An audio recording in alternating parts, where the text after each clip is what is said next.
Suosadai! Comment allez-vous? Ben moi ça va super bien, comme d'habitude.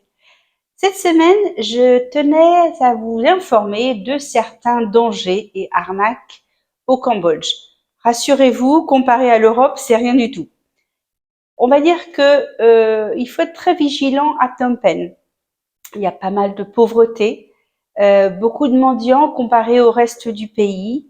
Donc faites attention à vos poches, à vos sacs, que vous soyez à pied dans un tuk-tuk. Il y a même des chauffeurs de tuk-tuk qui vous disent de faire attention à votre sac, tellement ça arrive fréquemment. Donc, à vous de faire gaffe. Après, il y a les salons de massage. Alors, les salons de massage à Phnom Penh, c'est vraiment très particulier. On vous donne un casier où vous laissez vos affaires personnelles, vos habits, pendant que vous allez vous faire masser.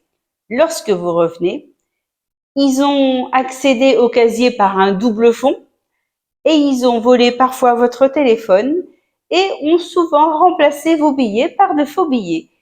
Vous ne vous en apercevez pas tout de suite, ce n'est que plus tard quand vous allez payer une note de restaurant ou autre chose qu'on vous refuse vos billets que vous êtes surpris. Donc essayez de faire très attention. Les petits salons de massage de rue sont vraiment à éviter. Par contre, les salons de massage de grands hôtels, vous pouvez y aller en toute confiance, il n'y a aucun souci à avoir. Essayez de toujours avoir de la monnaie. Parce que ça aussi, c'est la petite arnaque gentillette. Oh, j'ai pas de monnaie, j'ai pas de monnaie, j'ai pas de monnaie. On peut facilement faire de la monnaie sur tous les marchés, ou alors vous rentrez dans une petite supérette, vous achetez une bouteille d'eau, ça vous fait de la monnaie, tout simplement. Une autre arnaque très courante se trouve à la frontière Cambodge-Thaïlande qui s'appelle Poipet. Poipet, comme toute ville frontière, est très mal fréquentée. Vous risquez de tomber sur des rabatteurs qui vont vous amener dans des faux bureaux pour les visas. Vous allez devoir payer plusieurs fois avant d'obtenir le visa. Donc, moi, j'ai fait ce trajet au mois de février de Siem Reap jusqu'à Bangkok. J'ai voyagé avec la compagnie Giant Ibis, qui est une grande compagnie de bus au Cambodge. Des bus très confortables avec climatisation, Wi-Fi. Ils vous donnent même un encas et des boissons. Franchement, je recommande. Si mes souvenirs sont bons, j'avais payé à peu près 35 dollars. Ça représente à peu près 8 heures de trajet. Ça roule bien. C'est un voyage agréable et je le referai plutôt que de prendre l'avion. Donc, à la frontière, vous avez le steward du bus qui vous escorte. Donc, à la première frontière, au Cambodge, où on vous tamponne en tant que sortie du territoire.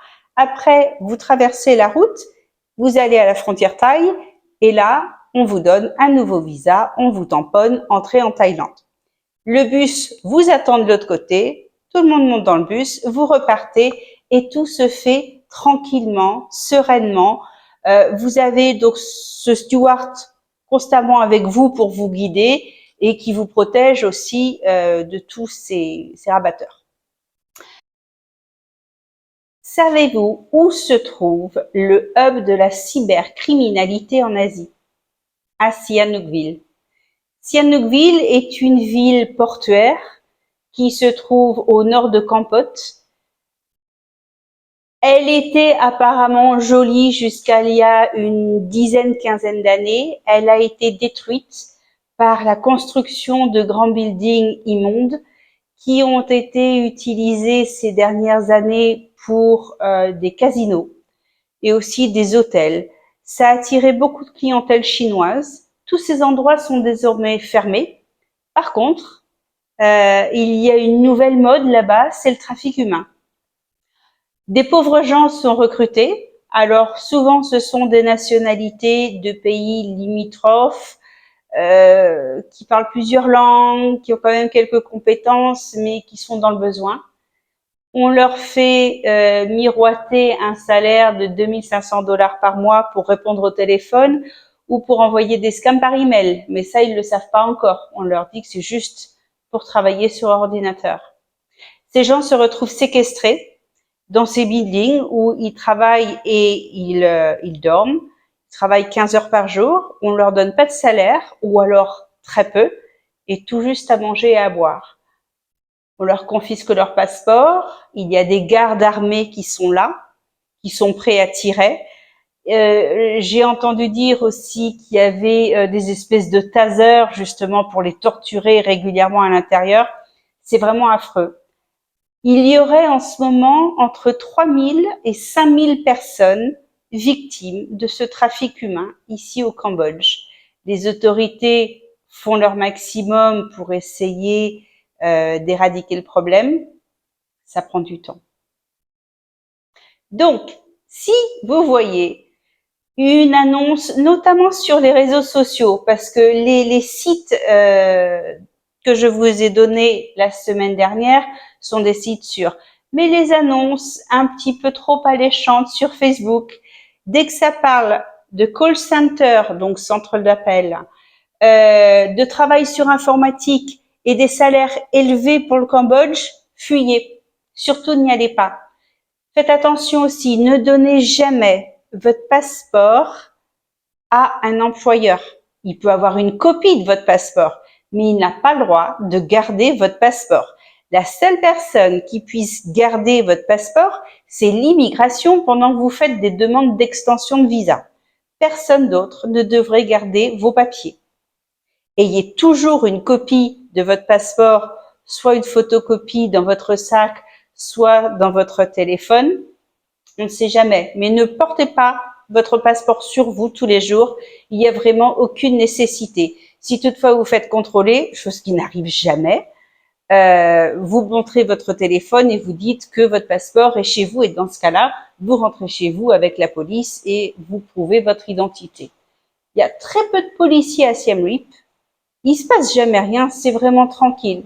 Je pense que les seuls problèmes sont, ça doit être les touristes en fait.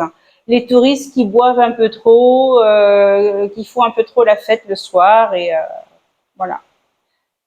Une autre arnaque, et là, c'est pas les Cambodgiens, ce sont les expatriés. Les expatriés qu'on va qualifier de traîne savate.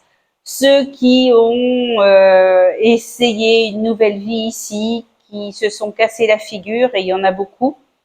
Je pense à certains, on ne s'improvise pas restaurateur, c'est un métier. J'ai vu beaucoup de gens qui ouvraient, qui fermaient 3 mois plus tard et qui n'avaient plus rien. Ça ne s'improvise pas, la restauration. C'est pas parce qu'on fait un sandwich qu'on est restaurateur. Donc ces gens-là, bien souvent, sont aigris et vont essayer de vous revendre leur affaire. C'est là qu'il faut se méfier. Ou alors dans les achats immobiliers quand ça se passe d'expat à expat. Moi, je vous recommande vraiment, mais vraiment, d'avoir toujours affaire à un avocat ou alors une véritable agence immobilière. Il y en a. Ces gens-là vous diront ce qui est possible, ce qui ne l'est pas et vous protégeront. Bon, je suis contente. Cette semaine, ils ont fini la route devant chez moi. Je vais vous montrer.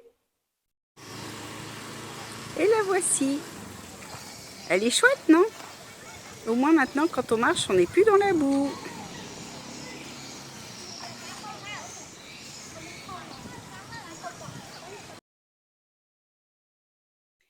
J'espère que vous avez aimé ma vidéo. N'oubliez pas de vous abonner à ma chaîne et surtout de liker cette vidéo.